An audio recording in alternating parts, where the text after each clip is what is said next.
In this lecture, we'll cover the hypothalamus. I realize this isn't in the spinal cord, but it is connected with the spinal cord, and it does provide direct innervation of the preganglionic sympathetic and parasympathetic neurons in the brainstem and spinal cord. So it's an important regulator, and that's why we'll cover it here in Unit 2. In the first part, we'll review the connection between the hypothalamus and the pituitary gland. These work together to carry out neuroendocrine signaling.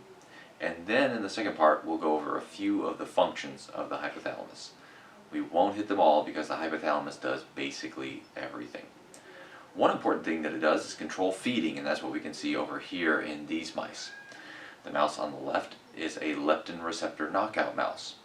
Leptin is a hormone created by adipose tissue to lower our hunger levels. Of course, leptin acts in the hypothalamus, which is why those mice are shown there. So leptin inhibits hunger in the hypothalamus. When you knock out the leptin receptor, we don't get any of this negative feedback, and so mice continue to eat. And as you can see there, the mouse on the left is quite a bit larger than the one on the right. Now when we think about the hypothalamus, largely what people think about is neuroendocrine signaling, and that is accomplished by the release of hormones. A variety of hormones are released by the hypothalamus and the pituitary to control a variety of bodily functions. So it helps to know where the hypothalamus is. As the name suggests, it's below the thalamus and a little bit in front of it. Now, the hypothalamus is not just one place. It's not just one nucleus, I should say. It's made of at least 13 different nuclei. If we have a look over here in this illustration, they're showing you the thalamus on top, fair enough, and below that, blown up on the bottom, is the hypothalamus. Notice it's above the pituitary gland, connected by the infundibulum there. The mammillary bodies mark the posterior aspect of the hypothalamus, and the anterior aspect is marked by the optic chiasm. This is where the optic nerves converge together before splitting again to make the optic tracts. That location near the optic nerves is ideal for the hypothalamus because it receives input about light levels in order to entrain circadian rhythms. Now that attachment with the pituitary contains two things. It contains vasculature going to the anterior hypothalamus. The anterior hypothalamus is not nervous tissue. This is glandular tissue, so it's completely separate. It receives blood supply from the hypothalamus that contains hormones. Then the glands in the anterior hypothalamus will secrete other hormones in response. The posterior hypothalamus, or the neurohypophysis, is made of hypothalamic axons. So this is nervous tissue. So the pituitary is about half hypothalamus and half separate gland. The hypothalamus carries out a variety of functions. First and foremost, hormone secretion, either by itself or through the pituitary gland. But keep in mind, it also has axonal projections throughout the central nervous system, some of which project down into the brainstem and spinal cord to help control autonomic output. Others project upward throughout the cortex to modify our behaviors, and while other axons project throughout the limbic system, which the hypothalamus is a part of, to help form our memories and coordinate emotional responses. So the hypothalamus, because it's connected to the limbic system and the autonomic nervous system, helps create the bodily responses whenever we experience emotions. For example, embarrassment causes our face to flush. Maybe we start sweating as well. Notice we're having a sympathetic response to our emotions.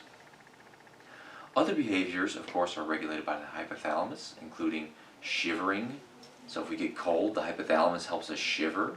If we get hot, the hypothalamus helps us sweat. The hypothalamus also regulates our desire to seek out food and water, as well as seek out mates. And finally, the hypothalamus helps control our daily function. In other words, What I mean there is circadian rhythms. What makes our subjective day, what makes our subjective night, is this oscillation in activity within the hypothalamus. We'll cover this later when we discuss the reticular formation, because the reticular formation actually stimulates wakefulness downstream of the hypothalamus. But it is worth mentioning here because this is the lecture on the hypothalamus. It might be helpful to see the hypothalamus in action. So what we have here is a classic video where stimulators are implanted into the hypothalamus, and when the stimulator is turned on, certain parts of the hypothalamus become active, and this causes a behavioral change in the cats. A clearer experiment was performed with cats. In this classic example, the hypothalamus, the rhythm maker, was implanted with electrodes.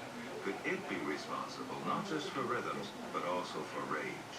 The switch is turned.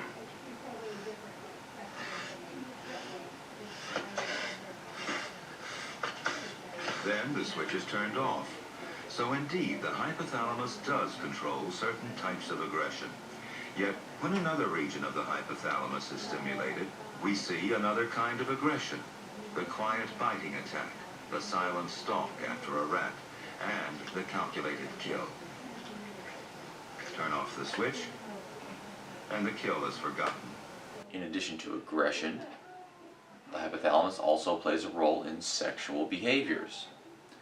Here we can see the counts of neurons in a region of the hypothalamus that we call a sexually dimorphic nucleus. That name is telling you exactly what it means. A nucleus is a collection of neuronal cell bodies. Sexually dimorphic means that it's two different sizes depending on which sex you are, male or female. In general, sexually dimorphic nuclei in the hypothalamus are larger in males, smaller in females. Here on the left, they're showing you counts from humans. These are neuron counts in the third interstitial nucleus of the anterior hypothalamus. Don't remember that name, just somewhere in the hypothalamus we see a whole lot more neurons in men than women. So compare the M and the F, the first and second bars there. Then there's the MTF. These are men who transition to females. So they identified as females even though they were biological males. They were under the, they mentally identified as females despite their genitalia. And if we have a look in their brains, we notice that the average number of neurons is smaller in men who transition to females than to men who identify as males. So the biological sex matches up with the neurological sex in that first column and the second column. The third is interesting there because the neurological sex mismatches from the biological sex. And we see a similar result in the data on the right side. So the first set of bar graphs is just the volume. The second set of bar graphs is the number of neurons. The second set of data there on the right are showing us what happens if you induce lesions in the sexually dimorphic nuclei. Now, rather than looking at perceived sex, now we're looking at sexual preference. The data on the left are from male ferrets, and the data on the right are from females. The open white bars there, that's the control, sham. They've done nothing to the ferrets, and you can see about half the time they're going to a male, about half the time they're going to a female. So if the bar is pointing up, that ferret decided to go mount an anesthetized male ferret. So the first bar doesn't really go anywhere. This is just showing you what percentage of the time they preferred males or females. Going down here, they prefer the female ferret. Going up, they prefer the male. What you'll notice is that the bilateral lesion, that bar next to it, extends far up into the prefers male. Why? They've lesioned the sexually dimorphic nuclei. So now these ferrets have the hypothalamus of a female. So they identify as female, they're moving more toward the male. The other two are if they have a unilateral lesion or they just couldn't detect anything. We're still hovering around there. Not much of a preference. I guess that's how ferrets roll. Maybe a little preference to females. If we go over and look at the female bars on the right, same 4 conditions, and you'll notice they prefer males. Lesions in the female ferret hypothalamus don't do much because their sexually dimorphic nuclei are already small. If anything, making them smaller could potentially increase their preference for a male. The big effect here is what we see in the males. So there's just a couple of big things that the hypothalamus does, and these actions are carried out in different locations. For example, those sexually dimorphic nuclei are around the anterior hypothalamus, medial preoptic nuclei as well, so kind of near the front. But different parts of the hypothalamus do different things, and that's what this is showing us here. For example, the periventricular nucleus, fairly important for the stress response, as well as fluid and salt balance, so drinking when we're thirsty, and growth. The periventricular nucleus also extends the axons along the dorsal longitudinal fasciculus to regulate autonomic output. The supraoptic nucleus also plays a role in fluid and salt balance, so it shares similar functions with the periventricular nucleus, but it has additional unique functions in letting down milk and childbirth. The preoptic nucleus also plays a role in fluid and salt balance, but it has the additional function of thermoregulation.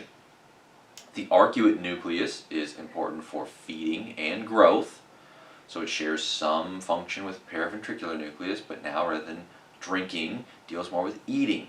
And there's 2 nuclei that feed into the arcuate. The lateral hypothalamic nucleus promotes feeding, so it stimulates the arcuate, whereas the ventromedial nucleus inhibits the arcuate and thus prevents feeding.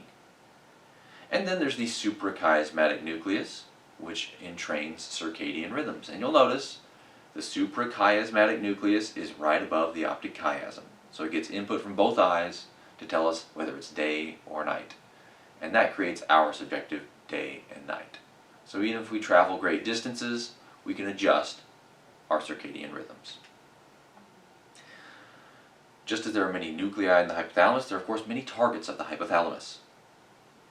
And these connections we should think of as reciprocal. Within the brain, the hypothalamus is intimately connected with the hippocampus. The hippocampus is what creates our memory. It's also connected with the amygdala. The amygdala, located near the hippocampus, creates emotional responses. And then the hypothalamus is well connected with the basal forebrain. That's the blue connections in this illustration over here. And that deals more with future plans. So the hypothalamus is aware of the past, present, and future. Hippocampus, past; amygdala, present emotion; and basal forebrain, future actions. There's also reciprocal connections with autonomic neurons. So not only those local nearby connections, but long distance connections. We get input from autonomic afferents. Those are shown in here. We also have output to autonomic preganglionic neurons, both in the brainstem and in the spinal cord, so both sympathetic and parasympathetic. Parasympathetic effects are more brought on by the anterior regions of the hypothalamus, while posterior regions tend to cause sympathetic effects.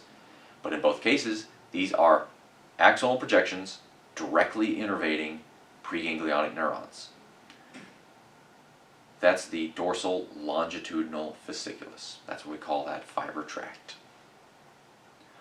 But most folks, when they think of the hypothalamus, think of hormone release. And that's because the hypothalamus contains neuroendocrine cells.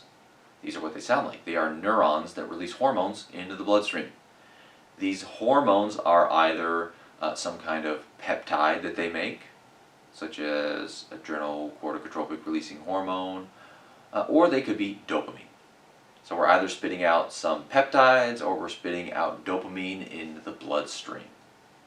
There are two types of neuroendocrine cells that you should be aware of. There's the small parvocellular neurons and the large magnocellular neurons.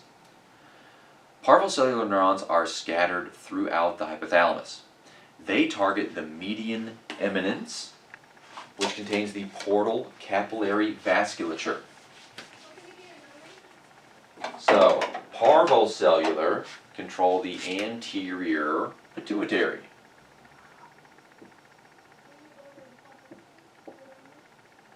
So the small parvocellular neurons dump their hormones into the portal capillary vasculature.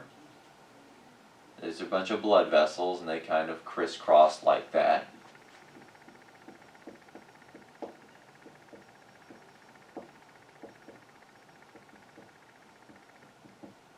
So the hormones we dump out here enter the blood and get conducted into the anterior hypothalamus. The larger magnocellular neurons,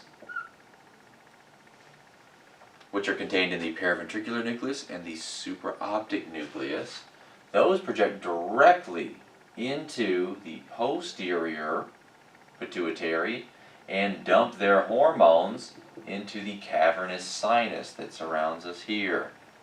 So here we got a whole bunch of blood bathing us in the cavernous sinus. Once we enter here, now we're going to drain out the jugular, and the next thing you know, we're in the rest of the body. So direct hormone release in the posterior pituitary via those magnocellular neurons. The parvocellular neurons release hormones at the median eminence. The median eminence conducts those hormones down using this portal capillary vasculature. Here, those hormones encounter glands called tropes. I'll just draw some big old circles here. So these are glandular cells that are going to translate one hormone into another. So we'll translate one hormone, we'll take these dots and turn them into, I don't know, squares or something like that. A different hormone. That's what gets dumped into the cavernous sinus and what will then circulate throughout the body.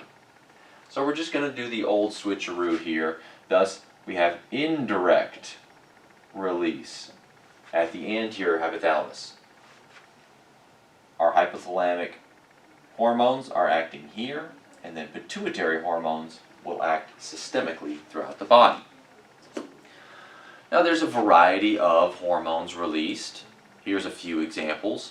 There's a hypothalamic hormone that causes the release of a pituitary hormone that then acts on some target in the periphery to produce an effect. I won't read this table to you because you're certainly old enough to do that yourself. In case you don't like tables, here's a graphic summary here. There's several hormones that are going to be released onto the portal capillaries from the parvocellular neurons in the hypothalamus. Notice I made them small. Magnocellular bypasses that. No need. It projects directly into the posterior pituitary. And there it will release vasopressin, oxytocin to affect the kidneys, mammary glands, uterus. In the anterior pituitary, on the left, notice we have the little green tropes that are going to translate one hormone to another, and that pituitary hormone then has an effect on the target organ. Now, of course, if we're going to dump stuff into the blood, we have to find a way of getting around that blood-brain barrier, and that's where circumventricular organs come into play.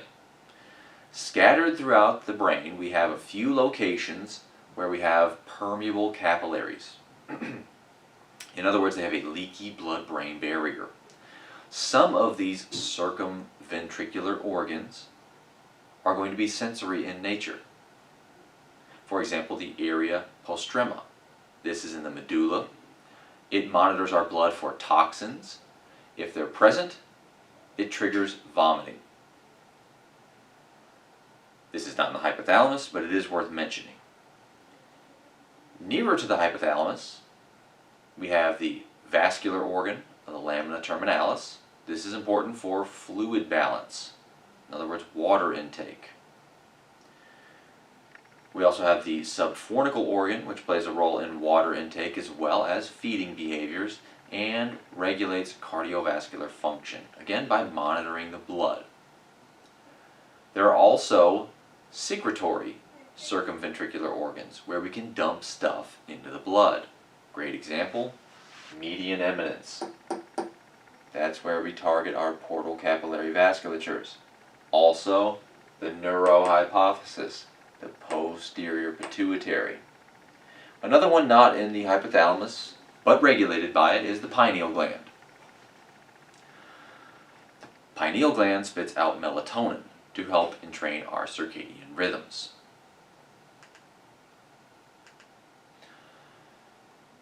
Now, let's discuss a couple of functions of the hypothalamus. We'll go through a positive feedback loop first. Everything else is going to be a negative feedback loop. But these two, triggered by oxytocin from the supraoptic and periventricular nuclei, are going to be positive feedback loops.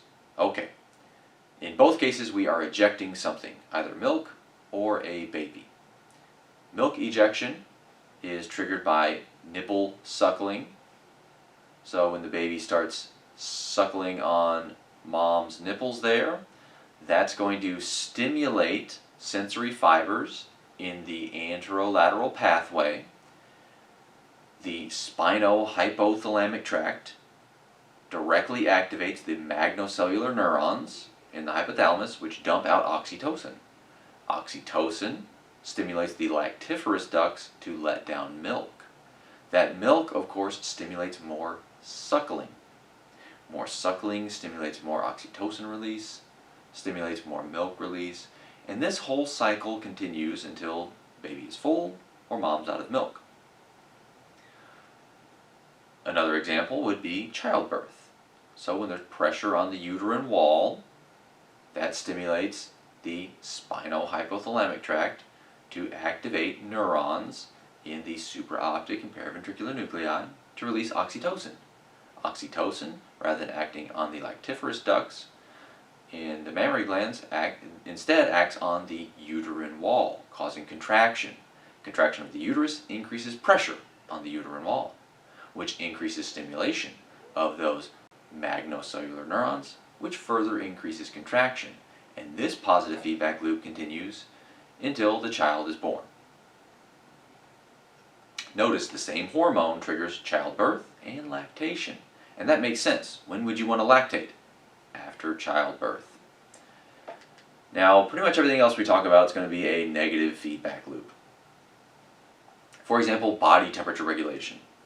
This is carried out by the preoptic nucleus, which contains thermosensitive neurons that are controlled by that spino-hypothalamic tract.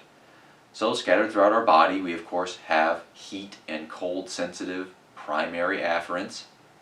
These create the anterolateral pathway.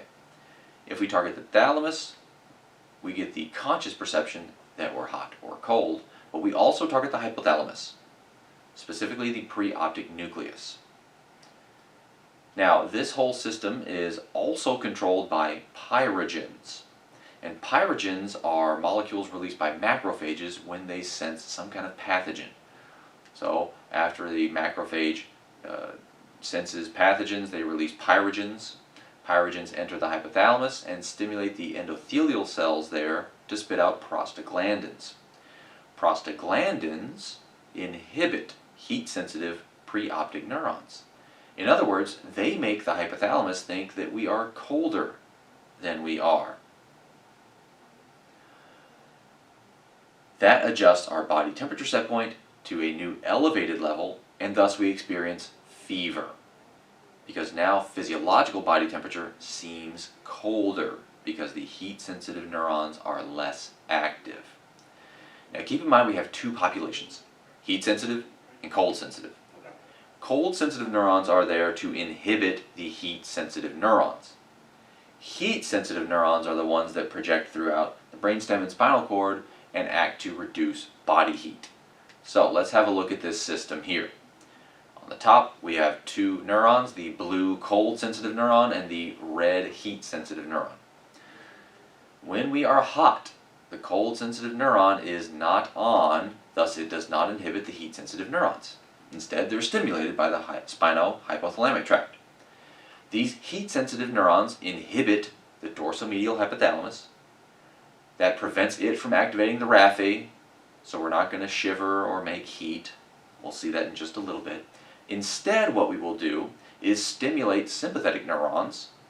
That's going to cause us to move blood from the gut to the skin so we can more easily dissipate heat, and will also cool the skin by triggering sweating.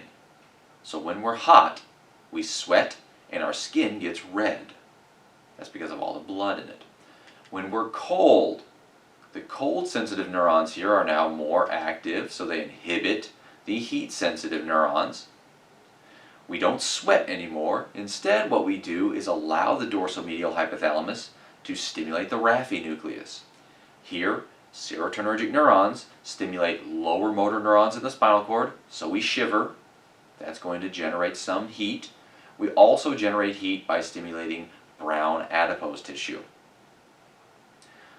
And again, we don't move the blood to the skin. Instead, we hold it in the core, and we don't sweat. That's going to help us retain heat. Notice, two negative feedback loops. If we're hot, we sweat to cool down. If we're cold, we shiver and don't sweat to heat up. The hypothalamus also regulates water or salt balance. Same thing. We don't really measure water concentrations, but we do measure salt concentrations. If we're low on water, the blood will appear saltier. So we're going to need one of those circumventricular organs. Right? So in this case, we have two circumventricular organs that are going to monitor blood salt levels. And the salt we're concerned with here is sodium. So here it's just sodium channels. Just direct activation of sodium channels. So neurons in those circumventricular organs detect the concentration of salt. If you increase sodium concentrations, they're more active. That's what the data over here are showing us. So on top they added sodium lactate. Notice the increase in firing that occurs. If they just add lactic acid, which has a free proton instead of a sodium with it, no increase in firing. So, increase in sodium concentrations, more sodium enters, we get greater depolarization and a high frequency of firing in these circumventricular organs. They then stimulate a couple different areas in the hypothalamus. The medial preoptic nucleus gets stimulated. That projects to the cortex and we perceive we are thirsty. So we'll seek out water. If we can't find it, don't sweat it yet. We also activate the supraoptic and periventricular nuclei, and those magnocellular neurons release vasopressin, or antidiuretic hormone. That's going to promote absorption of water. So if we're low on water, as measured by an increase in sodium concentrations, we need to hold on to more water. The way that we do that is through the release of vasopressin, which acts on vasopressin receptors. These are GS coupled. Notice, that's going to increase cyclic AMP levels and activate protein kinase A. Protein kinase A will do two things for us. So in the collecting ducts of the kidneys,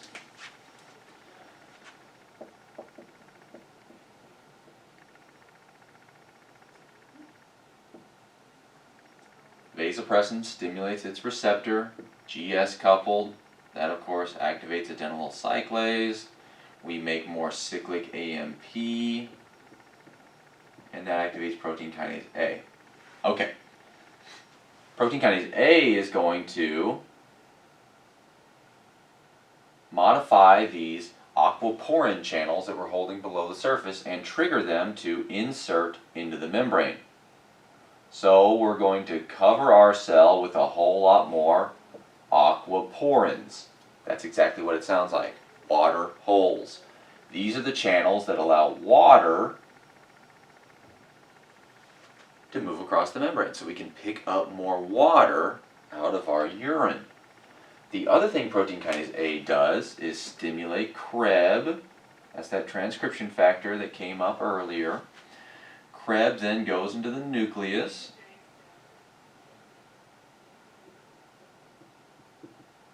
and stimulates the expression of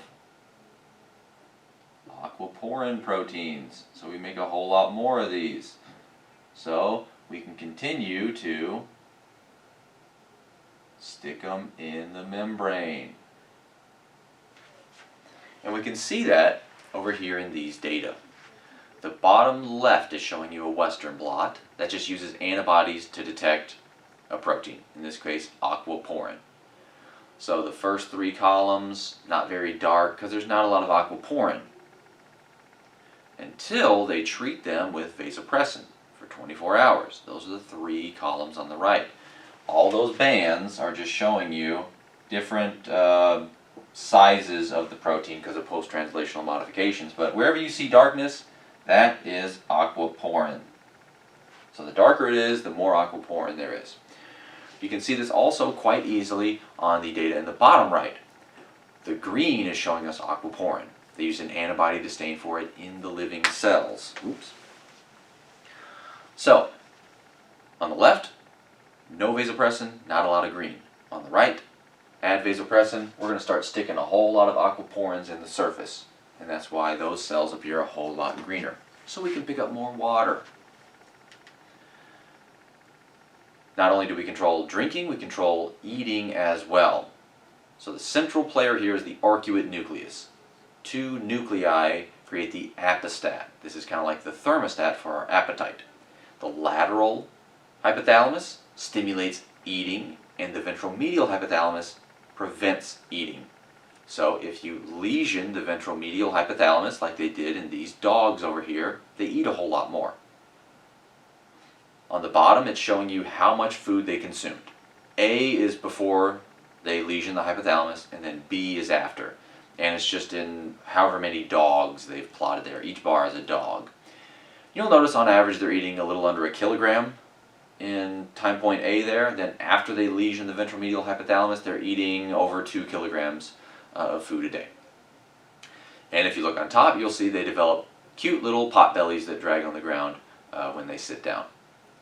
If you lesion the lateral hypothalamus, the dogs don't eat, and they become quite aggressive. Not as cute to look at, so we won't take a look at that. So that's our central apostat. That determines about how much you want to eat every day, regardless of what's going on. So your internal hunger. The hypothalamus, of course, responds to external signals. For example, if your stomach is empty, it releases ghrelin. So when your stomach grumbles, it releases ghrelin. So ghrelin circulates throughout the blood, eventually finding its way to the hypothalamus, of course. Remember, we monitor the blood in the hypothalamus.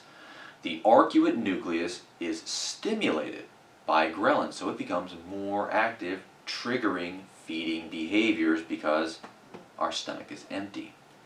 The way that it does this is through protein kinase A, there it is, dependent phosphorylation of voltage-gated calcium channels.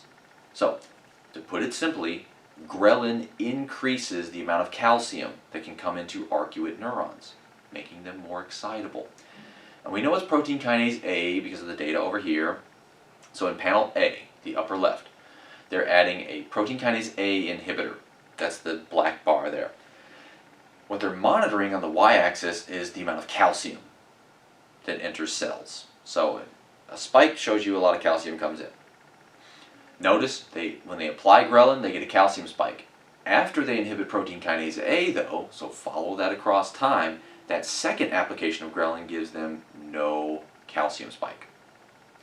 Panel B, that is a molecule that's similar in structure to a protein kinase A inhibitor, but doesn't actually inhibit anything. Notice you still get a calcium spike. And if we inhibit protein kinase C with a couple different inhibitors, we still get calcium spikes with ghrelin. So it's all about protein kinase A increasing the conductance through voltage-gated calcium channels. So, empty stomach, more calcium in the arcuate. Thus it's more excited. So what does it do? The arcuate stimulates the amygdala. We feel unhappy. I don't like being hungry. And we realize that we're hungry because we also, of course, stimulate the cortex. Remember, hypothalamus is also connected to the cortex. So we perceive, I'm hungry, and I don't feel good about it. The arcuate also inhibits the ventral tegmental area. The ventral tegmental area is this region that normally spits out dopamine onto in this case the nucleus accumbens, to give us positive feelings. So, we don't feel good about it when we're hungry. Now, if we go and eat something, our stomach is no longer full, we're not spitting out ghrelin, the arcuate is not as active, it's not stimulating the amygdala, so we're not unhappy. It's not stimulating the cortex, we don't feel hungry, and it's no longer inhibiting the ventral tegmental area. So, those neurons can release dopamine into the nucleus accumbens, and now we say, hey, that was good, I should do that again. I like food. We especially like fatty foods. Fatty foods, for whatever reason, trigger a whole lot more dopamine release, so that's why things like desserts, cheesecakes, fried foods are especially enjoyable. Getting hungry just thinking about it. Now, not only do we have positive input from the periphery, we also have negative input as well. Whereas an empty stomach triggers hunger, the deposition of adipose tissue decreases hunger. Ideally. So, adipose tissue releases leptin. Leptin is the hormone that inhibits the arcuate. It activates potassium channels, not calcium. Because they're acting on potassium channels, that's what makes it inhibitory. So here we can see the activity of arcuate neurons when they are exposed to leptin. Notice they apply leptin, follow it over, after a couple of minutes, no more activity. Now, ghrelin levels fluctuate throughout the day. Because we eat, we digest it, so you'll see ghrelin fluctuations creating hunger. Leptin doesn't fluctuate throughout the day, but it does fluctuate over a much longer time course, depending on how much body fat we have. So if you're not eating enough, body fat levels get low, that will decrease that sort of tonic inhibition from leptin, and thus we'll eat a little more. If you've eaten a little more than you should have, and you start depositing adipose tissue, instead we increase the amount of leptin, and thus turn down the amount of activity in the arcuate, so we don't eat as much. That said, everything is subject to homeostasis. So, if you deposit body fat and it stays there, you can develop leptin insensitivity. So now, that amount of body fat is no longer enough to inhibit your hunger. That allows you to then put on more body fat. You can see this can be a vicious cycle. Alternatively, if you never let ghrelin levels rise, you're always eating, you become highly sensitive to ghrelin. So even the tiniest bit of hunger is enough to make you very unhappy and feel very hungry.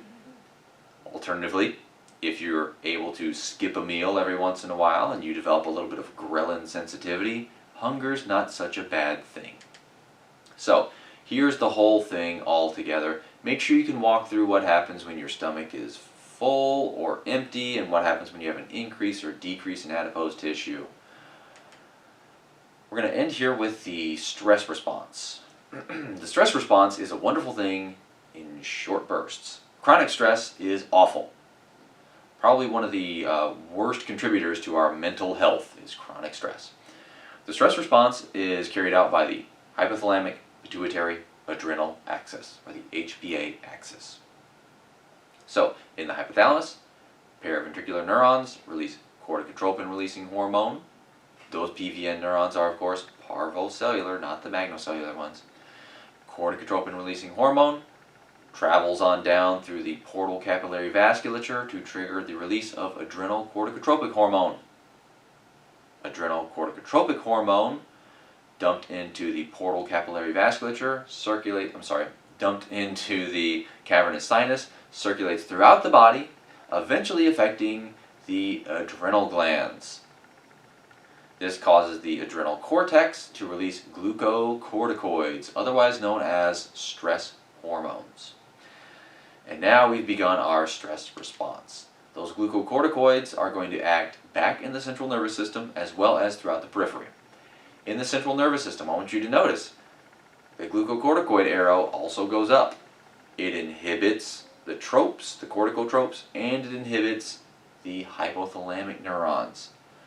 So glucocorticoids should decrease the stress response by creating a negative feedback loop. This way we get a burst of stress and then it goes away.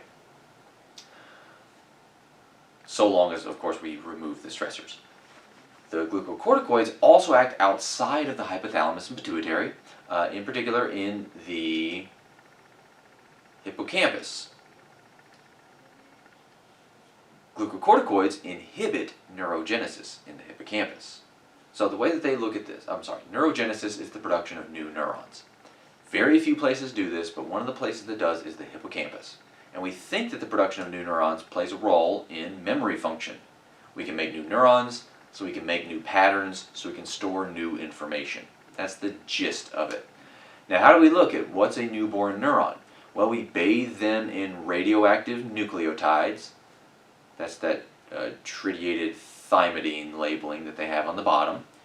And that's going to appear as little tiny radioactive dots, but only in cells that recently made their DNA.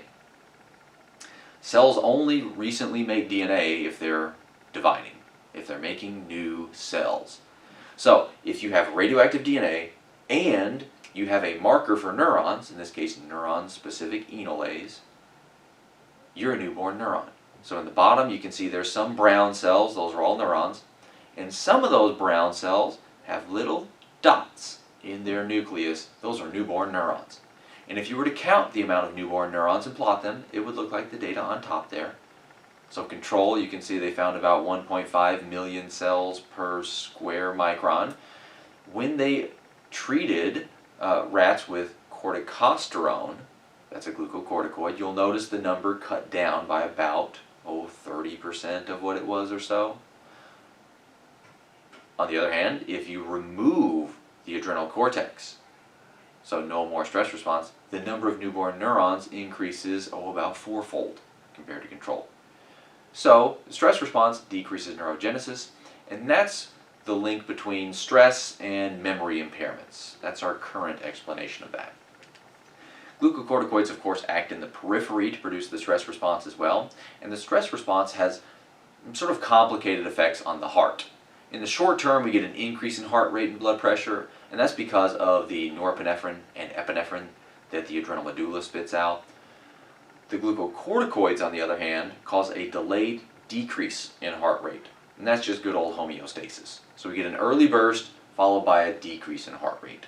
We can see that over here on these data. These are taken from geese that have heart rate monitors strapped to them, and what they did was chase them around and give them an injection, either a saline or adrenal corticotropic hormone to stimulate a stress response.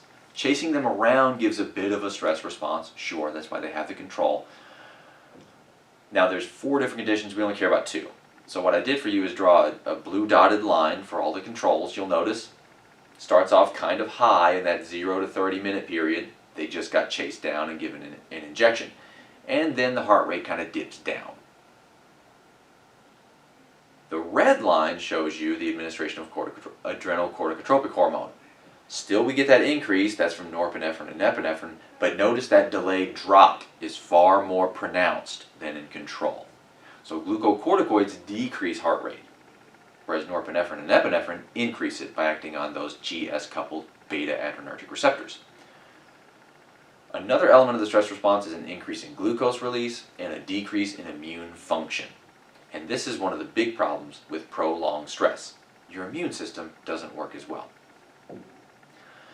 Now notice the effects of the stress response are slow compared to that of norepinephrine and epinephrine, and that's because the stress response is carried out by hormones, which affect gene expression. That's slower than acting on an ion channel or a metabotropic receptor. Glucocorticoid receptors are inside the cell. when steroids freely cross through the membrane, enter the cell, and bind to the steroid receptor, then they break away from the heat shock protein complex, holding them in the cytoplasm, move into the nucleus, and affect gene expression. And they affect a whole bunch of genes. One of the things that they do is promote the expression of anti-inflammatory genes. These prevent inflammation and thus decrease the ability of our immune system to deal with infection. So a few things happen with the stress response. All of them are going to be mediated by some kind of slow change in gene expression. And that concludes our discussion of the hypothalamus. If anything is unclear, please add it to the questions box so we can review it in class. See you later.